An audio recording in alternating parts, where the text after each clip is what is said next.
Olá, pessoal, boa noite. Estamos aqui para mais um Pod Crise, dessa vez com a presença do sensacional, polêmico e querido Adrilles Jorge. Escritor, jornalista, fez parte aí da bancada da Jovem Pan e agora é pré-candidato a deputado federal. E vai hoje aqui trazer muita coisa legal, muito conteúdo. Bem-vindo, Adrilles. Obrigada por ter aceitado o convite. Cris, eu sou candidato a tentar ser uma pessoa melhor para merecer a sua amizade, companhia e admiração. É o principal adjetivo. Isso já tem, isso já tem. É o principal adjetivo que me cabe nesse momento. Obrigado pelo convite. Obrigada. E assim, Adrilles, a gente vê assim a mídia, né? E eu falo, professores de direita, jornalistas de direita, escritores de direita, eu falo, vale muito, né? São joias aí, porque foi criando aí uma cultura de que, nossa, jornalista é tudo de esquerda. Não, nunca dá para generalizar, né? Assim, em profissões principalmente. Nossa, advogados são todos de esquerda, né? E aí, quando a gente vê alguém empenhado aí para lutar pelo país, para lutar mesmo pelas causas que acredita, para argumentar, eu fico muito feliz, eu fico muito esperançosa e falo, puxa, a gente tem que, ao invés de generalizar, tratar com carinho aqueles que vêm na contramão aí da profissão. Eu sou psicóloga, né? Não precisa falar mais nada. Admiro bastante a sua Não, Aliás, você podia podia fazer uma análise psicológica, analítica, do porquê, qual a razão você está falando que a maioria das pessoas, os profissionais liberais, advogados, jornalistas, escritores, são de esquerda. Eu tenho até uma resposta sociológica para isso, que é muito simples. Porque o discurso da esquerda é muito mais fácil, né? Isso. É você culpar o outro, é o patrão, é o pai, é o macho adulto branco, é o opressor. A ética da responsabilidade está muito mais ligada a uma doutrina, uma ideologia, se é que se pode chamar assim, de direita, mais liberal, mais conservadora, que você é responsável pelo seu trabalho, pela sua felicidade e, sobretudo, pelo trabalho de melhorar a vida do outro, né? Você encara o outro como seu igual, como seu semelhante, como um ser humano precário, já é um princípio cristão, né? Judaico-cristão, de achar que todo mundo é precário e, para atravessar e para superar essa precariedade, é estender a mão para o outro. Então, às vezes, as pessoas me perguntam por que todo mundo é de esquerda na mídia? Por isso que o discurso é fácil. É muito fácil culpar as outras pessoas, dizer que você é um injustiçado, dizer que a sociedade não lhe deu devido valor porque existem preconceitos. Olha, todo mundo sofre, em maior ou menor medida, preconceitos, sofre problemas, tem problemas na vida. Agora, quando você joga para si essa ética de responsabilidade objetiva do trabalho que você faz para si e pela comunidade, aí é muito mais custoso. É um discurso é menos palatável, mas ele é realista, né? Por isso que, eventualmente, quando alguém me chama de direita, eu falo, não sei se eu sou de direita. Eu sou anti-doutrina de esquerda. Sim. Sobretudo, sou anti uma hegemonia de um pensamento único que quer sufocar todos os profissionais e quer engolfar todo mundo. Se você não comunga desse pensamento, você é linchado, você é cancelado, você é perseguido, silenciado, em última instância, até você é preso. Então, isso me trouxe também para esse aspecto mais à direita, né? Também essa autoridade, esse autoritarismo, aliás, de um princípio de esquerda que está inoculado em todas as instituições culturais por causa desse discurso fácil, porém perigoso, de demonização do outro e cerceamento de liberdades fundamentais, como a gente está vendo e viu, né, nos últimos anos. Sim, excelente. Sabe, Adrilles, eu no início da faculdade, eu fiz Mackenzie, né, e eu tinha um professor que eu gostava muito, né, depois eu descobri que ele é Lula livre, mas tudo bem, continuo admirando, porque era um dos nossos melhores professores, e ele falava pra gente que você só se torna adulto quando você descobre que você não pode ter tudo, né? Boa. E eu acho que a esquerda vem nessa mesma linha, né? O politicamente correto, aquele discurso em cima do muro, aquele discurso de facilidades, é quando eu sou imaturo e eu não priorizo a minha família, eu não priorizo um lado, né? Porque se eu priorizar um lado, eu perco coisas. E eu acho que é bem por aí, sabe? Quando você vem no discurso mais fácil, pode usar droga, pode, engravidou, pode tirar, você pode, sei lá, você pode não respeitar seus pais, você pode não tomar banho se não quiser, né? Então, fica mais fácil. E aí, eu não preciso deixar de ser adolescente nunca, eu vivo numa eterna adolescência. Eu acho que é muito o que a esquerda faz. É o cancelamento por birra, né? Ontem eu estava vendo uma entrevista do Jordan Peterson, que é um grande pensador contemporâneo, nem se coloca como conservador, hein? Que ele falava uma coisa que é muito simples. Olha, por que às vezes é complicado envelhecer sem ter filhos? E eu não tive filhos, hein, por enquanto, pelo menos por agora. Porque é muito mais difícil envelhecer e amadurecer. Porque quando você tem um filho, e aí você pode estender o filho para qualquer tipo de pessoa, você tem uma pessoa que depende de você, que é mais importante que você. Quando você sai da dimensão do seu próprio ego, do seu próprio narcisismo, da sua vontade pessoal, aí você amadurece. Sim. Quando você não pensa em si mesmo, você amadurece. Ou seja, é o antinarcisismo. É o narciso que deixa de olhar para o espelho e começa a olhar para o lado, para o semelhante. E aí que vem isso que eu falei. O trabalho é o principal sentido de vida quando você faz alguma coisa de bem para o outro. E aí, eu que me defino como liberal com tinturas conservadoras, por quê?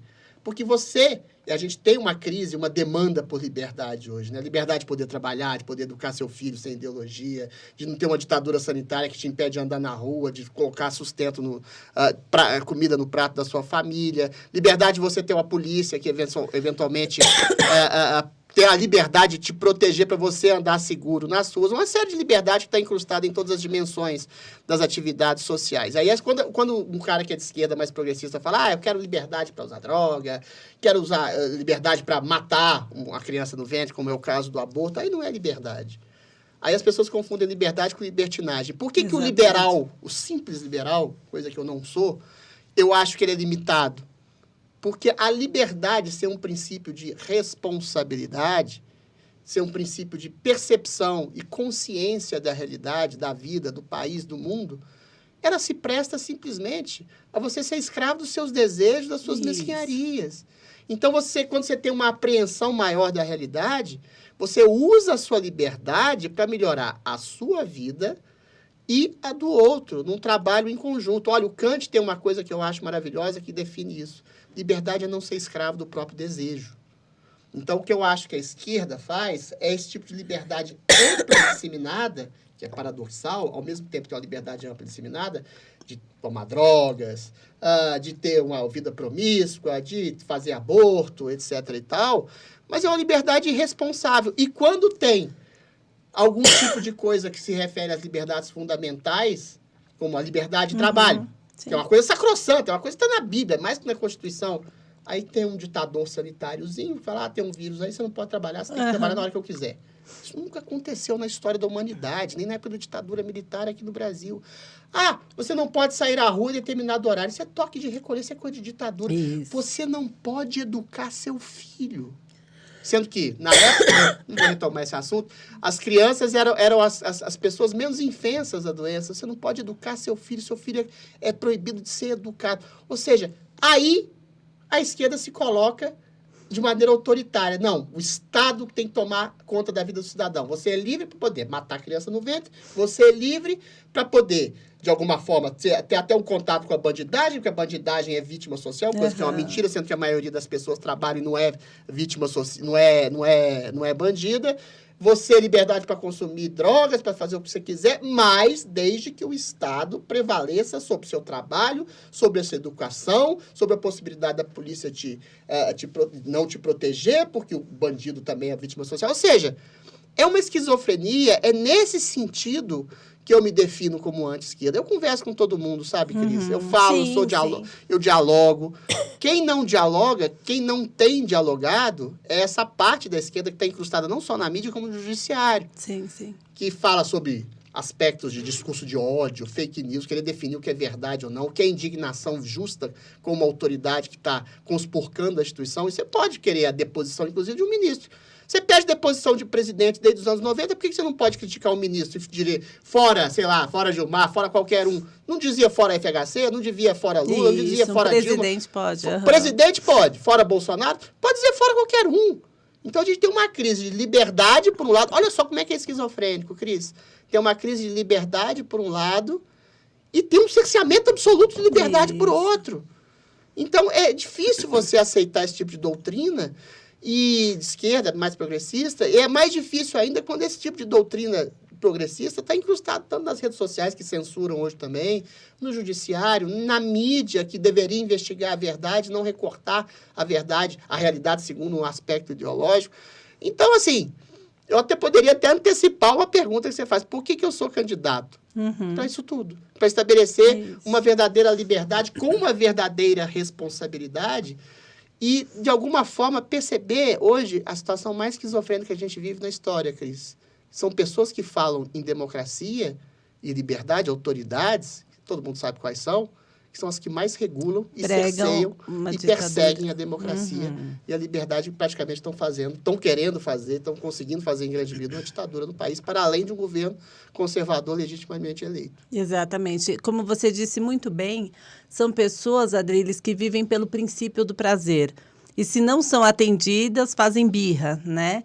A direita, embora tentaram mostrar o contrário, que os conservadores são contra tudo que é liberal, mas não.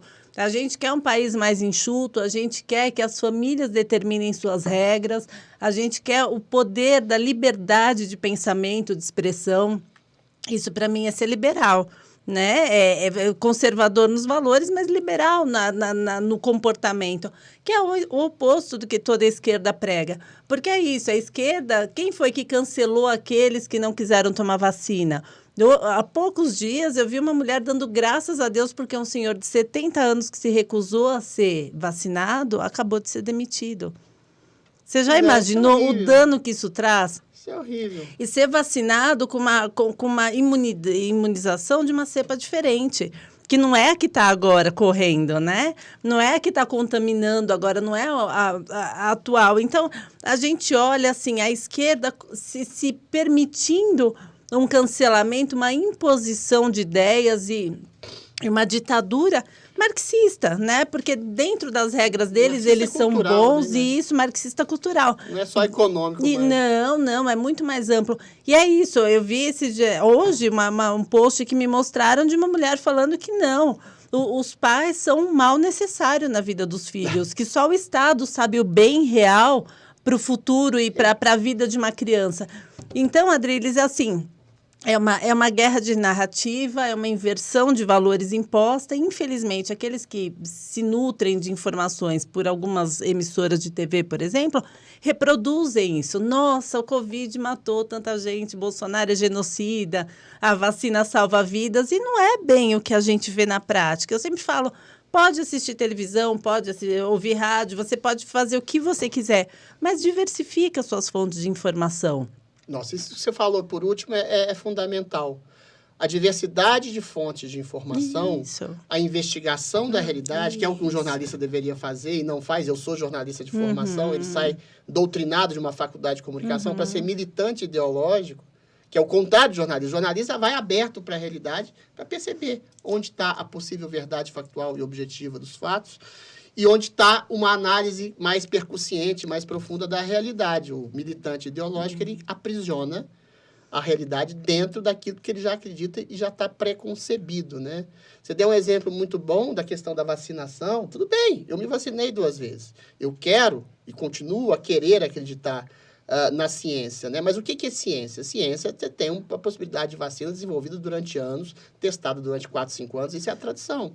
A gente está vendo pessoas que têm 3, 4, 5 doses de vacina contraindo novamente a doença com sintomas leves, e tudo bem. Tudo bem. Agora, você estabelecer que o Estado comanda as ações e a consciência, o pensamento do indivíduo, isso é um terrorismo. Isso é terrorismo autoritário. Porque não é a gente que está aí para servir o Estado. É o Estado que está para servir o cidadão.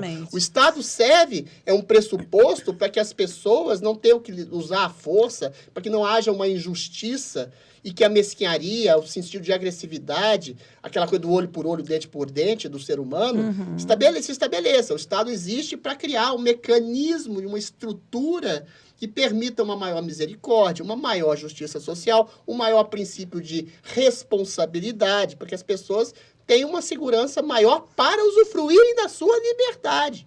Exatamente. Quando o Estado começa a tolher a sua vida, tolher sua capacidade de trabalho, tolher a possibilidade de você educar seu filho e obrigar você a injetar qualquer tipo de substância ou tomar qualquer coisa, isso não é um Estado a serviço do cidadão, é um cidadão a serviço do Estado. Isso é totalitarismo. Já inverteu. Isso é ditadura. Se você crê na liberdade com fundamento de responsabilidade, você tem que educar a consciência das pessoas. Você tem que dizer para as pessoas, olha, sei lá, cocaína faz mal.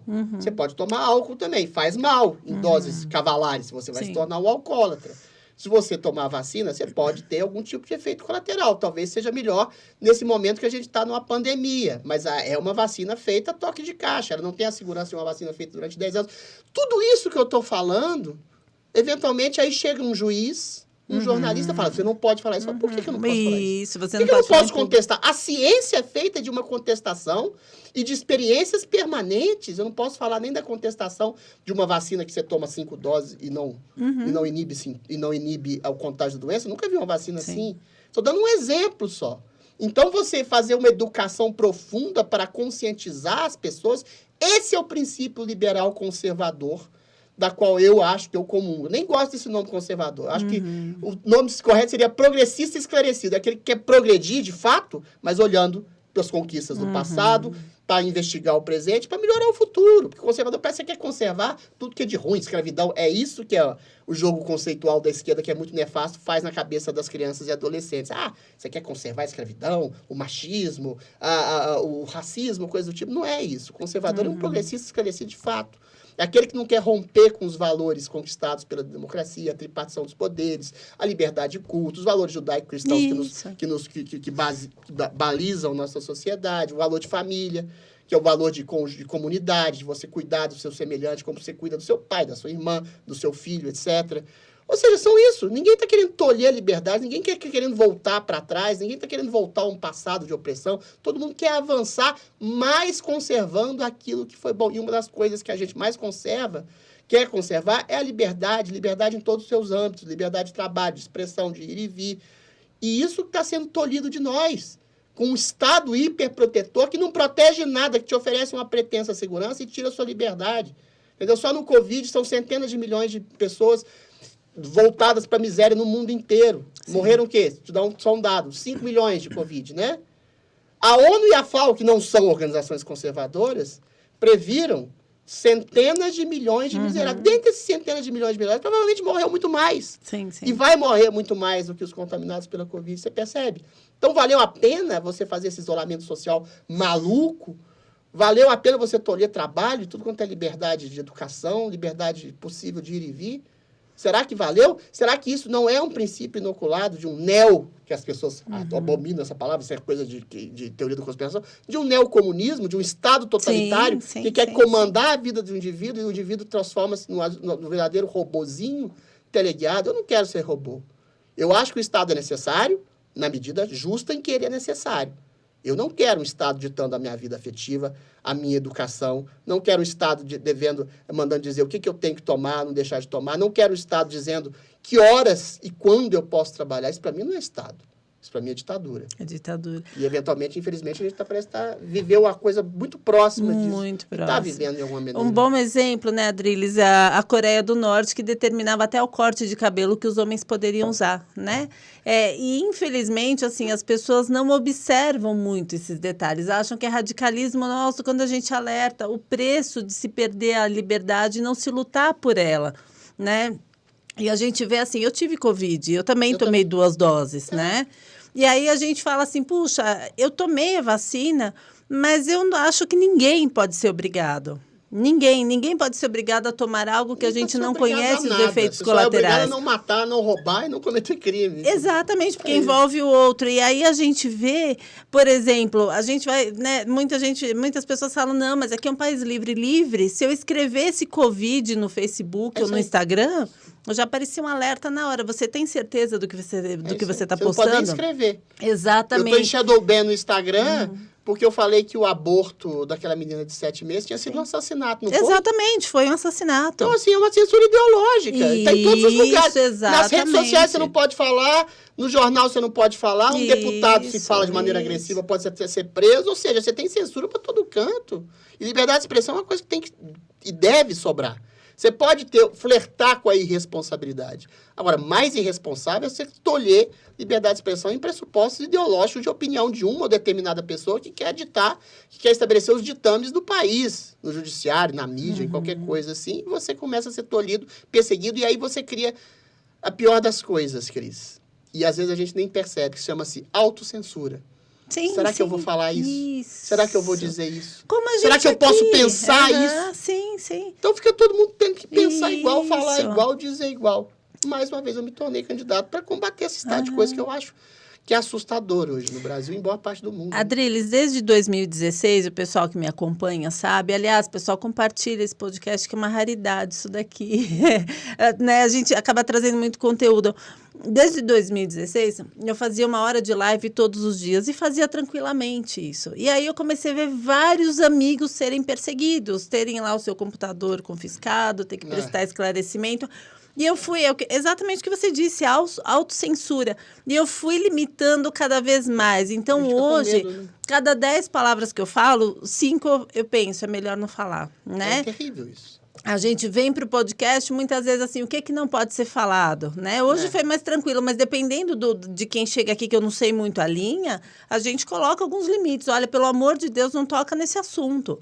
Né? E aí a gente fala, puxa, isso é ser livre? É autocensura, você vive em cima do medo. Eu também tenho várias notificações do Facebook. Por quê? Porque eu falei a verdade, porque eu compartilhei um dado real como esse, da garota que matou um bebê, que era só ter tirado do ventre dela e dado para adoção essa criança. E o shadow ban no Instagram, porque eu falei. Isso. Falei que tinha sido uma relação eventualmente irresponsável, porém consensual. Consensual, sim. Ele não foi estupro presumido de acordo com a lei. Tá! Mas são 2 crianças que fizeram uma relação irresponsável. Um menino de 13 e um menino de 11. Eu falei de maneira explícita. Isso, sim. Aí alguém chega lá, uma estagiária de cabelo azul, limita seu alcance. Exatamente. E aí fala, sai daí, é uma empresa de liberal. Não é. Uma não praça, é liberal rede social nunca. é uma praça pública. É a mesma coisa de uma praça pública. Chega lá o cara que construiu a praça, sai daí porque você é azul, você é negro, você é japonês, você não pode pensar isso, você não pode ser dessa maneira. Você não pode tolher a liberdade das pessoas de ir e vir, como você não pode tolher a liberdade das pessoas de falar. É por isso que eu acho que eu sou a favor, inclusive, na Câmara, se a gente chegar lá, de estabelecer um marco de liberdade das redes sociais. O governo Bolsonaro fez uma coisa interessante, tentou fazer uma MP, uma PEC, agora eu não lembro, que falava que qualquer manifestação de apologia ao crime real, tipo terrorismo, tráfico, uso de drogas, pedofilia, qualquer coisa desse tipo, seria punido com exclusão permanente. Tá. Mas qualquer outra coisa, manifestação de liberdade de expressão, teria que ser analisada não por a estagiária de cabelo azul, mas pela justiça comum. Critérios reais. O Adriles ofendeu a Cris Godoy. Vai lá na justiça e processa. Você tem um legítimo processo legal. Agora você vai ficar removendo post de acordo com o critério. Porque eles viraram juízes. Do que o CEO de uma rede social acha que é verdade ou não. Liberdade de expressão não é o principal fundamento da rede social. Acabou isso. Parece que assim, em 2018 eles tomaram um susto, porque eles não sabiam direito o que o povo pensava. E pela primeira vez o povo, através da rede social, tem sua voz garantida, a voz popular, não precisa de um ventríloco intelectual, artista, que diz político, que sabe o que o povo juiz pensa. que sabe o que pensa. E aí eles perceberam que o povo não pensa exatamente em consonância com eles. E aí o que acontece? Existe uma reação desse establishment que usurpava e dominava o pensamento do público. Dominava, não. Traduzia de acordo com os interesses próprios, que ele achava que era o pensamento do público, e o povo pensou de outra forma. E há uma reação dessa elite socioeconômica e política de querer voltar a ter comando da voz do povo. E isso, inclusive, infelizmente, tem nos CEOs das redes sociais também um tipo de movimento grande assim. A gente viu o Elon Musk querendo comprar o Twitter, parece que até agora não deu certo. Mas oxalá algum empresário, Elon Musk, qualquer outra pessoa, perceba que a liberdade hoje tem uma demanda gigantesca, reprimida, que as pessoas estão sendo acuadas, estão sendo perseguidas, às vezes até estão sendo presas, e essa liberdade de expressão que foi fomentada, aliás, pelas redes sociais, está sendo perseguida. E eu acho que o movimento é essa reação, essa contra-reação de um establishment moralmente corrupto que quer dominar a voz popular de toda e qualquer forma, como sempre dominou, né? De alguma forma. Como a gente vê repúblicas aí que se dizem, né, capitalistas, e a China, né, citando nomes, e a gente vê a China, por exemplo, só existe liberdade de internet nas regiões ali de empresas, de comércio, onde tem muito turista. Para dentro, pessoal, lá você não tem nem internet, quanto mais liberdade de expressão. E é muito isso, é engraçado que todo mundo sabe que Venezuela, Cuba, países comunistas, a primeira coisa, tirar as armas, a segunda, tolir, né? Eliminar toda a liberdade de expressão, porque você não pode reclamar. Se é o Estado que pensa por você, você não te pertence esse direito de se expressar, de dizer o que você acha e de se manifestar publicamente, não é isso? Olha, eu acho que você tocou num caso, a China, por exemplo, que é uma coisa muito simples. Toda vez que você vê uma pessoa de esquerda, progressista, falando em liberdade, democracia, você pode saber que ele está mentindo. Ou para ele mesmo, porque ele não estudou direito, ou está lhe mentindo deliberadamente, como dizia o Lenin lá. Fala, minta, em nome da revolução tudo é permitido. Porque liberdade e democracia não se coadunam a um princípio de esquerda real. A China é um país de esquerda real. Sim. Quando o cara fala de esquerda, o Estado é que tem que prover a educação do seu filho, aí você pega um esquerdista real. Ele não quer que o pai e a mãe tenham poder sobre o filho, ele quer que o Estado tenha poder sobre todas as organizações sociais que existem em um país, em uma prefeitura, em um Estado, em uma nação. Porque aí você tolhe o pensamento, você cria um uníssono de um pensamento. O que é a ideia marxista original? É um partido único. Isso. O que é a ideia do Antônio Gramsci, que transportou a questão da luta de classes para a luta de todas as classes? Assim, antes era proletariado contra uma elite, agora é negros contra brancos, mulheres contra homens, transexuais contra não sei quem, hétero contra gays, ou seja, todas as divisões. Sim. E aí, quando você faz, você tem aquele famoso ditado romano, né? Que resume tudo. Divide para reinar. Isso, sim. Você enfraquece o exército. Se você enfraquece todas as estruturas sociais, as famílias, as organizações, as comunidades, quem toma conta? É o Estado. Claro. E aí o Estado comanda o seu pensamento, comanda a sua ação, comanda seu trabalho, comanda seu estilo de vida. É aquilo que o George Orwell escreveu no 1984. É o Estado comandando todas as esferas. Para quê? Qual que é a frase que sempre começa uma ditadura? É para sua segurança. Lógico. Porque todo algoz... O que aconteceu no Covid? A gente está tolhendo a sua liberdade. Você não vai trabalhar, você não vai botar comida no seu prato, você não vai botar o seu filho na escola, você vai ter que colocar 88 doses de injeção no seu braço. Por quê? Para sua segurança. Você não reclama. E se reclamar, vai ser censurado. Se reclamar demais, pode até ser preso. Se isso não é ditadura, eu não sei mais o que é. Adriles, dá para pegar que qualquer mulher que tem um relacionamento abusivo, ela já ouviu isso do parceiro dela. Olha, eu tô fazendo isso porque eu amo você. Pro seu bem. É pro seu bem. Eu tô fazendo isso porque eu me importo com você. Eu tô te batendo, eu tô te maltratando, eu tô te ameaçando de morte. Porque eu quero o seu bem, não é? Perfeito. Tô te batendo, tô te massacrando, tô te oprimindo. Porque eu estou te protegendo. Então a gente convoca aí todas as mulheres. Que te agride, o monstro, o Estado que cerceia a sua liberdade, é aquele que te afaga. Fala, olha, eu tô te colocando nesse porão, nesse cárcere privado há 10 anos sem poder falar nada, sem poder ver a luz do sol. É pro seu bem, pra sua segurança. Aí vamos dar um nome para isso, né? Síndrome de Estocolmo. Quando você se identifica, você se apaixona pelo seu agressor, pelo seu esquerdista é vítima de É isso. Porque isso piora, não é só a vida nossa, Cris. É a vida de todo mundo. De todo mundo. O cara que tá mandando você ficar em casa, o cara que tá mandando você não educar seu filho, o cara que tá dizendo que pais não têm liberdade de educar seus filhos da maneira que ele quiser. Os caras que falam que você tem que, eventualmente, pagar 3 vezes o salário de um empregado, às vezes um boteco para o Estado. Os caras que dizem uma série de cerceamentos de liberdade, na verdade, eles estão piorando a própria vida. Lógico. Eles estão querendo ser pessoas sem personalidade. Aí a gente vai para uma perspectiva quase que psicanalítica, né?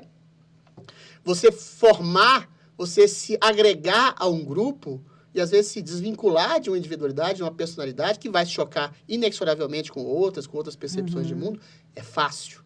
Você se tornar um escravo é fácil, porque você já tem a sua vida limitada por um Estado, por um patrão, por um feitor, por um marido opressor. Sim. É muito fácil se tornar uma pessoa escrava, mas é horrível. Você perde sua individualidade, você apanha do destino, você perde o princípio de análise dos seus próprios desejos, seus desejos ficam vinculados a uma ideologia. É fácil, mas te torna uma vida miserável. Essa é que é a questão. É uma forma de matar a própria alma, os caras estão lutando para tolher a própria liberdade. É uma coisa horrorosa. A não ser que tenham pretensões políticas de ser presidente, governador, prefeito, etc. E tal, porque aí eles vão ter poder para limitar os poderes dos outros. Mas né? a cúpula é a única que tem algum poder, algum benefício dentro da esquerda. Algum não, todos, Todos são né? iguais na esquerda, né? Menos aqueles que são dirigentes. Exatamente, Aí é exatamente. Como o Fidel, que morreu milionário, né? Bilionário. Realmente, a esquerda tem uma razão muito simples. As classes são inúmeras. Dentro de um governo de esquerda só tem duas. O opressor dirigente e o oprimido, que é o cidadão comum, que são dezenas de milhões de pessoas. É isso. Você sabe, Adriles, que eu conheci um casal muito querido de chineses há 20 anos atrás, e eles estavam vindo para o Brasil porque eles tinham um filho, e aí a esposa engravidou do segundo, e o governo soube, invadiu a casa deles, conduziu ela para um hospital e obrigou ela a tirar uma gestação, não lembro, 3, 4 meses. Esse casal estava arrasado e fugiram da China, vieram morar no Brasil para poder ter o segundo filho e depois tiveram o terceiro também. Né? Então, assim, quando você pensa que um governo tem esse poder de vida e morte sobre as suas decisões, né? E aí ampliando um pouquinho, por que a esquerda não pode deixar a família se fortalecer? Porque alguém que ama seus pais ou pais que amam seus filhos, eles se fortalecem entre si. Sim. A gente vê isso no mundo animal, inclusive, né?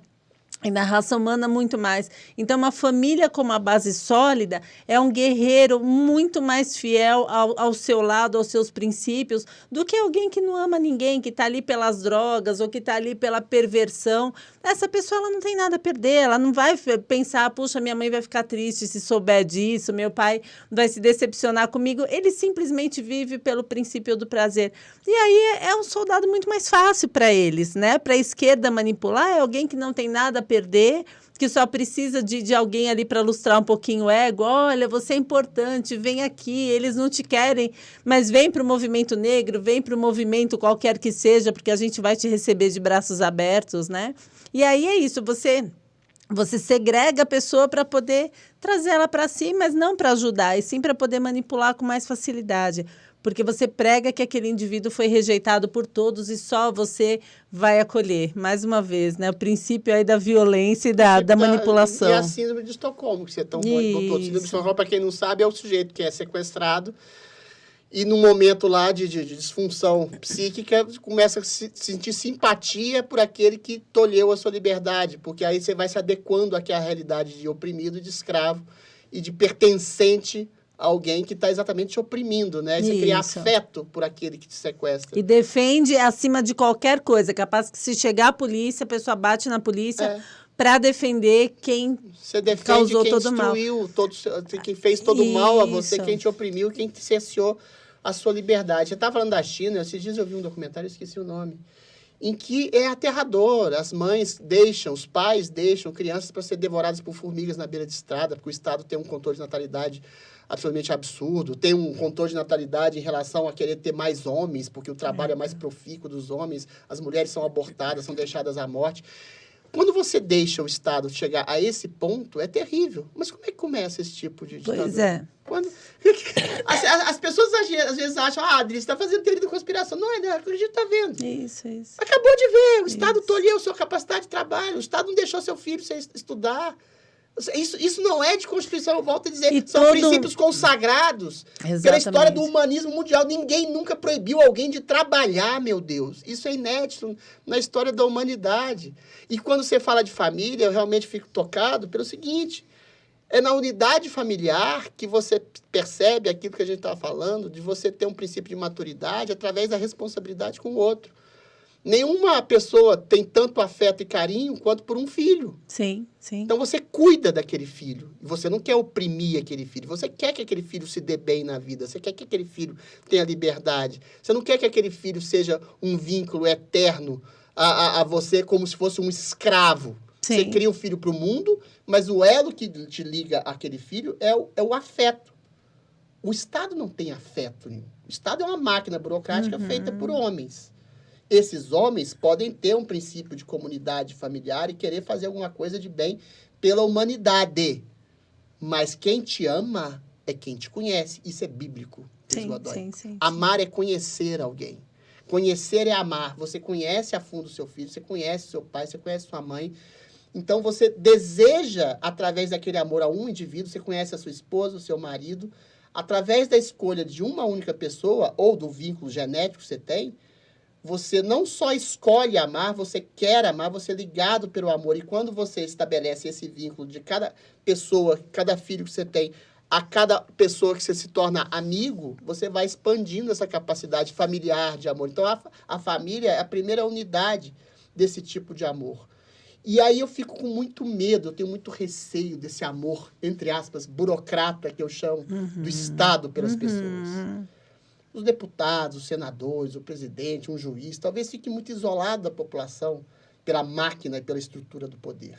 Então, é sempre bom lembrá-los, e a gente é candidato a ser parte desse Estado, né, de que eles estão lá para servir a população. Exatamente. Aí, pessoal, não sou eu, não é combinado isso aí. Sentido de poder. É engraçado, uma palavra que é vista com um tom maléfico, poder.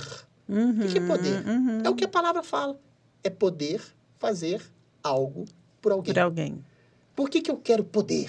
Por que a Cris quer o poder? Para poder fazer algo pelo meu semelhante. Isso, exatamente. Se eu não posso fazer, se eu posso fazer por alguém que eu conheço, eu posso, inclusive, poder fazer algo porque eu não conheço. O que eu não posso é usar o meu poder para tolher a liberdade de alguém que eu conheço. Eu posso exercer o poder para expandir a consciência de alguém. Quer seja para tomar vacina, quer seja para fazer algum tipo de distanciamento social numa época de pandemia, de uma pessoa que está mais velha, mais combalida. Você pode até poder explicar a ela um método de você ficar melhor numa crise pandêmica ou numa crise econômica, mas você não pode obrigá-la a fazer qualquer coisa. Isso é crime. Exatamente. Isso, para mim, é um crime de lesa pátria. Você obrigar alguém a fazer qualquer outra coisa. A única coisa que você obrigar uma pessoa a não fazer é um crime. Ela não pode matar, não pode roubar, não pode sequestrar, não pode estuprar, não pode fazer isso. Aí você está conspurcando a liberdade do outro. O que não conspurca a liberdade do outro não é crime. Quando o Estado sufoca a liberdade do outro, quem está sendo criminoso é o próprio Estado. Sim. E essa manipulação através desse poder de uso mais pejorativo é para o próprio ego, é para a própria satisfação. Quando alguém faz uma ditadura sanitária, não é pelo benefício, porque comprovadamente não houve benefício.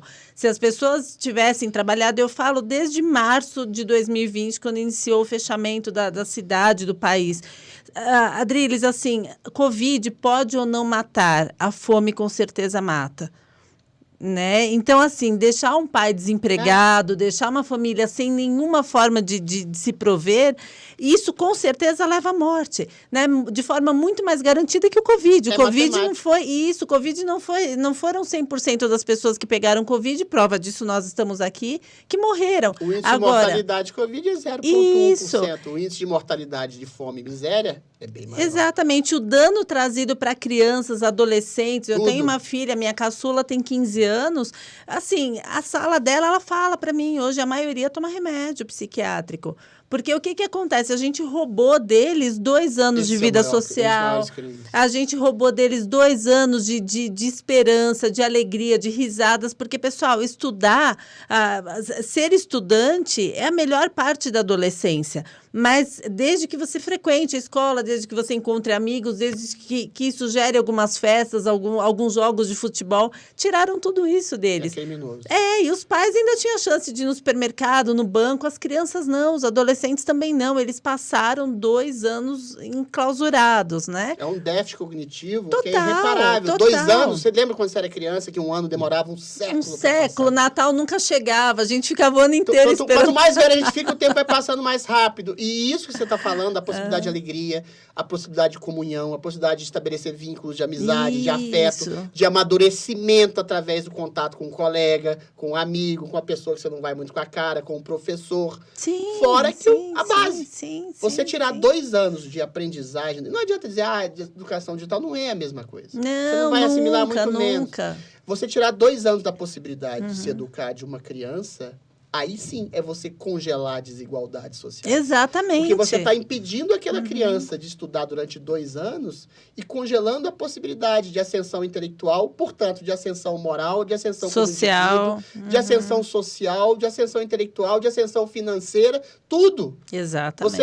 Isso é criminoso. É tão grave quanto tirar a comida do prato de alguém, é você deixar uma criança sem poder estudar durante 1, 2 anos, que você congela durante 2 anos a possibilidade de ascensão social, financeira, intelectual, moral que ela tem. Isso foi criminoso e foi uma base, assim, eu volto a dizer, as crianças eram os seres mais indefensos, menos propícios a desenvolver sintomas. E aí, quando perceberam isso, a mídia começou a falar o quê? A ciência falava isso. Nem em qualquer lugar nenhum da Europa, as crianças ficaram mais de um mês sem estudar, aqui ficaram 2 anos. 2 anos, sim. Sim. Isso é criminoso. Adriles, um dado que para mim foi novidade, mães de crianças pequenas dizendo que essas crianças não têm resposta imunológica. Por quê? Porque elas não tiveram contato com sujeira, elas ficaram trancadas em casa com pais em home office. Propícias a contrair mais Elas doenças. não tiveram contato. Tem crianças que nasceram, então, aí com 3 anos, mas que não foram para a escola, não brincaram com terra, não pisaram descalça num ambiente público, vai. E são crianças absolutamente frágeis, que ficam doentes com mais facilidade, que não sabem brincar, porque os pais mais preocupados, mais cautelosos, que abraçaram essa ideia, privaram seus filhos de tudo isso, né? Então, é muito complicado, Adriles. Infelizmente, assim, as pessoas, mesmo com dados, mesmo... Eu falo assim, se há 10 anos atrás eu te encontrasse e te falasse, olha, daqui 10 anos vão fechar tudo, a gente vai ficar trancado em casa e usar máscara quando sair, você fala, não, Cris, você está vendo muito filme de ficção científica, Nenhum isso não filme existe. Prevê uma coisa tão aterradora. Exatamente. E hoje, mesmo acontecendo, já estão falando, agora as grávidas e as mães que estão em aleitamento precisam voltar a usar máscaras, porque agora tem a varíola do macaco, né? Então, assim... A varíola do macaco é transmitida de outra forma. Mas eu li ontem no elevador do meu prédio. Sim, eu sei. Pois é, não, é transmitida por um toque mais profundo, mas vamos dizer de maneira clara que a varíola de macaco é transmitível em 90% dos casos por sexo... Por sexo, sim, desprotegido, sim, entre homens. Sim. Agora, ninguém vai dizer que, seja menos promíscuo, não transe. Agora, para dizer, para deixar a criança sem estudar e para você ficar sem trabalhar, é fácil. Isso não. Agora, se você falar qualquer coisa, vai parecer preconceituoso que eu estou lutando contra a sexualidade homossexual. Lutar contra a possibilidade de trabalho também eu acho uma coisa horrorosa. Lutar contra a possibilidade de educação, mas aí não tem preconceito. Exatamente. Contra o sexo gay, você pode falar nada, senão você é opressor, fascista, nazista. A mesma questão do peso. A gente sabe que sobrepeso... Eu não vi o Estado. Dificulta... Eu quero ver o Estado proibir o sexo homossexual. Olha lá, desafio, agora, pessoal. Proibir trabalho e educação pode. Eu não quero que proíba nada. Não estou propondo nada. Não, cada um tem a sua consciência da possibilidade dentro das devidas proporções do que ele faz ou não, de acordo com a responsabilidade para consigo mesmo e social. Agora, eu, como gestor, como governante, como deputado, presidente, qualquer coisa, jamais faria uma coisa que limite a liberdade do cidadão de trabalhar e estudar. Isso, para mim, foi criminoso e ponto. Você fazer uma propaganda massiva 24 horas por dia, olha... Fiquem mais em casa, à medida do possível. Trabalhem. Colocar aquele púlpito, né? Mergulha no álcool gel, põe a máscara, faça o que você quiser. Mas, eventualmente, com consciência. Agora, proibir, não. O Estado não tem o direito de proibir, sob ponto de se tornar um Estado autoritário, que é o que a gente está vivendo aqui. E é um Estado autoritário para além do governo. É uma estrutura burocrática do establishment para além do governo. Pessoas que, inclusive, não foram eleitas, como os juízes do STF, que determinam quase praticamente tudo hoje no país, sem nenhum único voto, que comanda um país. Ou seja, existe uma coisa na estrutura burocrática de comando brasileiro, algo tão maluco, que diz que um juiz pode ter mais poder que um presidente, mais poder que um deputado. Ou seja, tem que mudar muita coisa. Desproporcional. É muito desproporcional. É uma Constituição Frankenstein que a gente tem, que era uma Constituição semi-parlamentarista, e o presidencialismo ganhou, mas essa Constituição dá plenos poderes ao judiciário, às vezes até ao legislativo, de colocar a faca no pescoço do presidente. Todo mundo tem essa dinâmica. Infelizmente. É só o presidente que manda, não é.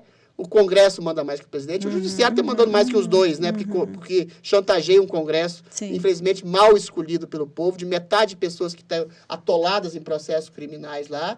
O cara que vota com consciência no presidente, às vezes vota no irmão, da tia, do avô, para ganhar um emprego para um deputado. Ou seja, consciência eleitoral também. Não adianta nada. Está mudando. Tem muita gente que está tendo consciência e percebendo que o Judiciário e o Congresso também mandam tanto e provavelmente mais que o presidente. Então, se a gente não mudar as figuras, não mudar pelo menos que a gente pode mudar para deputado, senador, a gente não vai para... Não adianta você votar no presidente mais querido do universo, que você queira que ele faça alguma coisa, porque ele não trabalha sozinho. É bom que não trabalhe sozinho. Isso, Ele tenha auxílio e essa tripartição de poderes para que ninguém se torne autoritário. Só que a Constituição brasileira é tão maluca que está dando plenos poderes ao judiciário que está mandando praticamente no país e todo mundo tem que obedecer. Eu tenho medo de falar isso aqui. Sim. Tenho medo de falar isso aqui. Sim. Tem uma pergunta muito simples. Quando você, eventualmente, quer saber quem é autoritário no país, pergunta, quem você tem medo? Você tem medo de... Alguém tem medo de falar que o Bolsonaro é genocida, nazista, fascista, chutar a cabeça dele com um bote de futebol? Ninguém tem, todo mundo faz isso. A esquerda inteira faz isso. Agora, se eu dizer qualquer coisa da careca lustrosa do Alexandre de Moraes, eu posso ser preso. Sim. Você não chega na tua casa. Posso perder a candidatura ser impugnado. Isso. Agora, você vai fazer o quê? Você vai ficar eternamente com medo? Então, é isso. Então, ou a gente faz alguma coisa, ou a gente morre tentando. Morre no sentido simbólico, até real do termo. Não tomara que seja simbólico. Sim. Entendeu? Morre no sentido simbólico. A gente ressuscita outras vezes. Mas entendeu? A gente vai morrendo aos poucos, sim. Vai e, morrendo. Pessoal, o que o Adriles está falando é de extrema importância. E mais uma coisa que a gente não combinou. Sabe, Adriles, duas coisas que você falou aqui que eu acho... Eu sempre converso agora nessas viagens, nesse contato com muitas pessoas. Eu sempre falo, primeiro, político não deveria ser autoridade.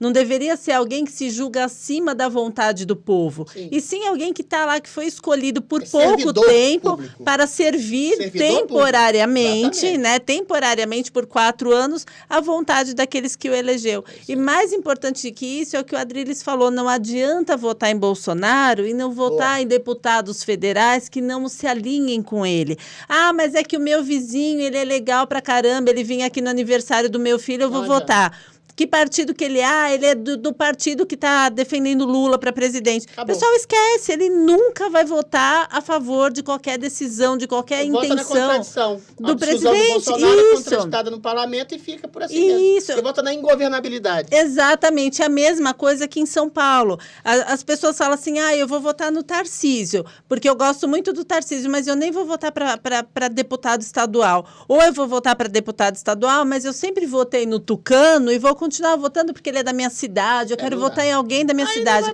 Pessoal, nada vai andar. Tarcísio pode ser o melhor governador do mundo. Deputado federal e senador é muito mais importante que para presidente. Isso, sim. E para governador. E para governador. Mas o deputado é porque as pessoas... Sabe por que eu estou falando isso? Porque 92% das pessoas, segundo a pesquisa recente que eu li, não lembram quem votou. Isso. Porque exatamente isso. Vota no irmão, do tio, da avó. Ou no cara que é Ou porque vai encher o tanque do teu carro, exatamente. Aí não vai, e aí, querido, pessoal, aí o político que te cobrou antes, ele não tem nada para te entregar depois. Então, assim, vamos sair dessa velha política, vamos renovar, vamos dar oportunidade de renovação para quê? Não é para eleger pessoas que nunca se elegeram, né, como nós, mas é sim para tirar aqueles vícios políticos, entendeu? Porque aquele cara que está há 10 mandatos fazendo a mesma coisa e dando certo, ele vai continuar fazendo nada. Né? 6 meses antes da próxima eleição, ele vai, faz ali, muda o nome de rua, ele pinta uma pracinha, ele faz alguma coisa e acabou, é o que ele vai te entregar, porque ele tem feito isso nas últimas décadas e tem dado certo. Então, a renovação, ela vem muito por aí, até para o político entrar ali sem vícios, né? Para ele entrar ali sem costumes antigos que só funcionavam para ele, não para o povo, né? Então, é isso, sabe assim, Adriles, eu tenho conversado muito porque eu falo assim, puxa, o povo tem poder, só que ele não se dá conta, ele prefere falar que não adianta, que é tudo igual, que não resolve. Esse é o discurso fácil, né? Eu falo que o discurso difícil é você falar, não, eu também vou cobrar o meu político, eu também vou lá, eu também vou mudar, eu também vou buscar mudanças, né? Cidadania, né? Exatamente. Se você tem um Estado que você percebe que é para manter um tipo de justiça social mínima, manter as possibilidades de empreender, de trabalhar, de fazer uma seguridade de educação e saúde, de fomentar esse tipo de coisa, você tem que ter a responsabilidade de fiscalização, porque as pessoas esquecem disso, né? Acho que o Estado é uma entidade abstrata que jorra dinheiro. Não, quem está gerando dinheiro para o Estado é você. É você, exatamente. Desde uma empregada doméstica até um servente pedreiro, um arquiteto, um advogado, quem gera dinheiro para o Estado é você. O dinheiro que o Estado manda para sua seguridade é seu. Exatamente. Deveria ser seu, ou seja, deveria ser transmutado em serviços públicos, não para bolso de deputado de partido ou coisa do tipo. Então, você tem que fiscalizar. Fiscalizar é pesquisar quem é o candidato que você vai votar, deputado, a senadora, a prefeita, governador, E pesquisar e não parar na pesquisa. E perceber e investigar se ele, no exercício do seu mandato, ele está, entre aspas, servindo bem ao voto que você deu nele, ao voto de confiança que você deu. Voto é isso, é voto de confiança. Exatamente. Em alguém que vai fazer uma gestão pública do seu dinheiro. Exatamente. O seu dinheiro está sendo cuidado pelo cara que você está lá botando lá. Então, se você vota no amigo do irmão da vizinha, então você está colocando seu dinheiro na mão dele. Se você não sabe nem o nome dele depois de 4 anos, como é você que jogou você seu vai dinheiro pro ar. acompanhar? Aí, meu querido, você vai querer que o Estado faça alguma coisa boa por você. O Estado, quem faz é você. Quem elege um prefeito, um governador, um presidente, um deputado, um senador é você. Isso. É você. Então, é você que constrói. Ah, os candidatos são na maioria ruins. A maioria pode ser ruim, mas tem algum bom. Se você pesquisar, se você tem um princípio de uma percepção de realidade que se coadune aos seus valores, e esses valores se coadunem a esse candidato, se ele tem um passado, histórico de ação, de opinião em favor daquilo que você acredita, vota nele. Se ele te trai, ninguém é perfeito. Sim. Ninguém é perfeito. Deixa de votar nele, mas pelo menos você tem a consciência daquilo que você fez de maneira clara. Agora, votar em alguém por um simples favor, você está conspurcando não só a vida da nação, como a sua vida, que você é parte da nação, e você está dando um voto colocado na lata do lixo. É isso. Perfeito.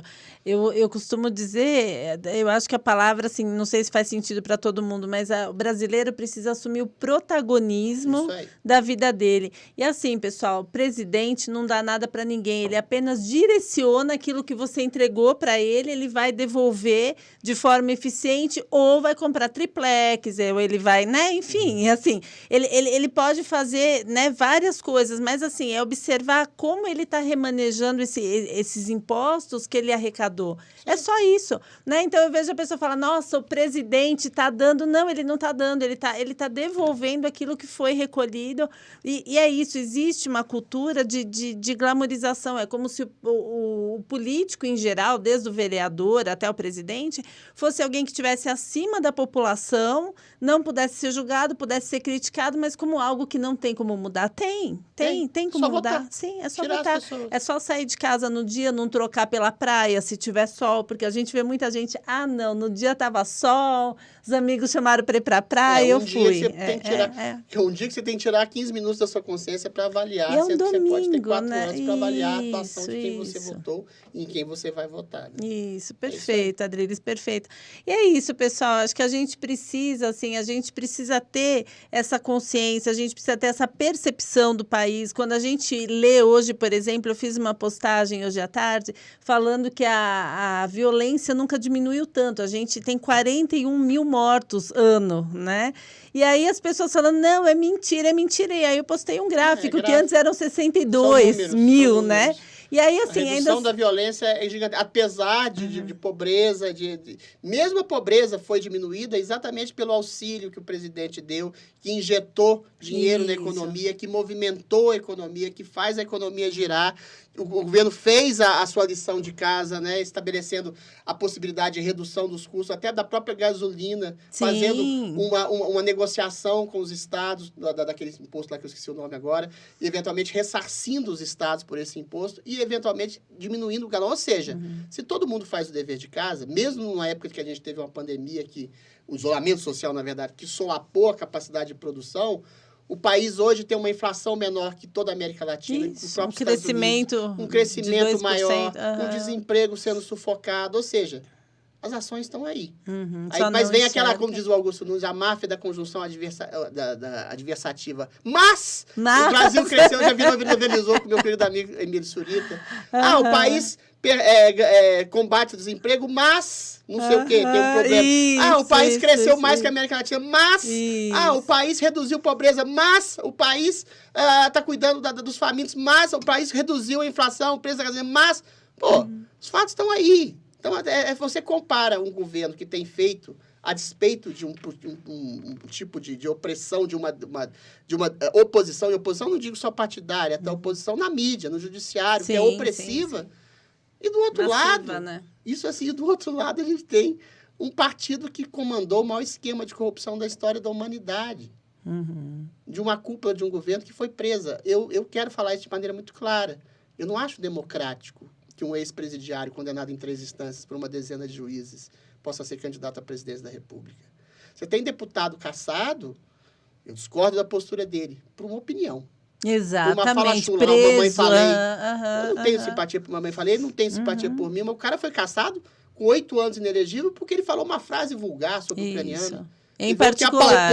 Teve outro que apalpou uma, não foi caçado. Agora, você tem um homem que comandou o maior processo de corrupção da história da humanidade. Da humanidade. Que ficou um ano encarcerado, que foi preso por todas as instâncias. E uma assinatura. Que país é esse? Você tem chefe de quadrilha de tráfico de drogas que é solto por um habeas corpus, por uma questiúncula jurídica. E você tem um homem que é criminoso, consolidado, que é candidato à presidência da República. Que país é esse que a gente está vivendo? Que país é esse, literalmente?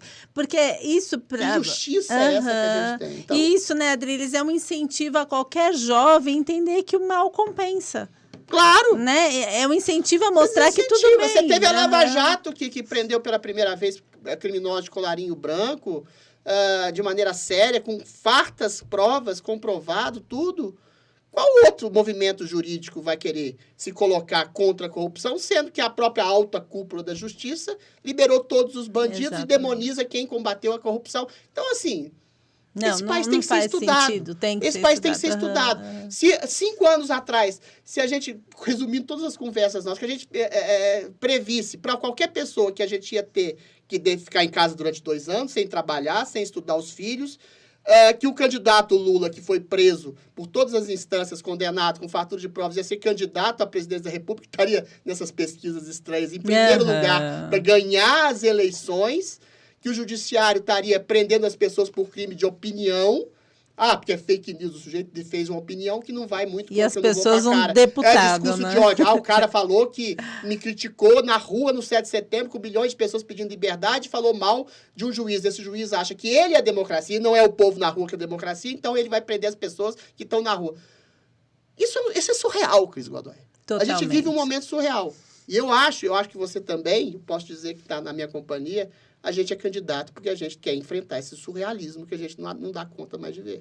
Você sabe, Adriles, que em 2012, 2013, quando eu comecei a intensificar muito minhas postagens, minha mãe falava assim, filha, você não tem medo, né? Temos. Eu falava para ela, coragem é enfrentar o medo, né? Medo eu tenho de ter que caçar cachorro na rua para ter que dar o que comer para minha filha, né? Medo eu tenho de tomar um tiro numa manifestação, sabe? Do governo, né?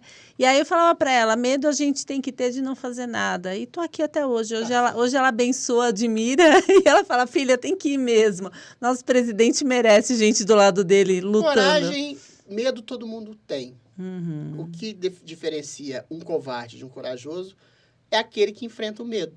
Você tem medo. Sim, quando você tem... A gente está falando de crise de responsabilidade. Quando você tem um filho, você tem uma mãe, você tem uma família, você tem amigos. Você tem medo de perder as pessoas. Lógico. Você tem medo de magoar as pessoas, mas você conversa, você coloca suas opiniões de maneira firme. Você às vezes traz pela mão alguém que está sendo uma ovelha desgarrada, que está indo para as drogas, está indo para o caminho com relacionamento de alguém que não compensa. Da mesma forma com o seu país. Se você está vindo tudo desmoronar, você tem que alertar. Mesmo que tenha uma autoridade, um marido opressor na forma de um juiz togado, que queira cercear a sua liberdade e a sua capacidade de trabalho e dizer que é para o seu bem. A metáfora sua é ótima. Então, é isso. Você tem que enfrentar o seu medo e garantir. Porque a gente tem um exemplo máximo, que é Cristo, que enfrentou o medo, foi crucificado, foi torturado, foi massacrado, mas salvou a humanidade. Mas mudou a humanidade inteira a partir dali. A gente tem que salvar o nosso quinhão, dar o nosso quinhão de sacrifício em nome desse combate ao medo, para criar um princípio mais que felicidade, de realização. Porque dentro de uma infelicidade pontual, circunstancial, uma pessoa na prisão, uma pessoa deprimida, uma pessoa cerceada no seu trabalho, você está fazendo a sua função quando você combate esse tipo de opressão e tirania do bem, né? Para melhorar a vida da sua comunidade, para melhorar a vida das pessoas. Então, você percebe, assim como um Cristo, mal comparando, né? Pela dimensão, que você está fazendo algo, dando o seu sacrifício pessoal em nome de uma luta que é maior que a preservação do seu prazer pessoal. Aí, quando você quiser ficar escravo do seu prazer pessoal, você ficar dentro de casa e obedecendo, virando um autômato, você perde a sua alma. Então, você pode estar bem alimentado, bem abrigado. Eventualmente, você está, aí sim, verdadeiramente infeliz, porque você fez uma asepsia na sua personalidade e se transformou num covarde. Aí você não enfrentou seu medo. Um covarde contente. É isso. Nossa, assim, a gente encerra muito bem.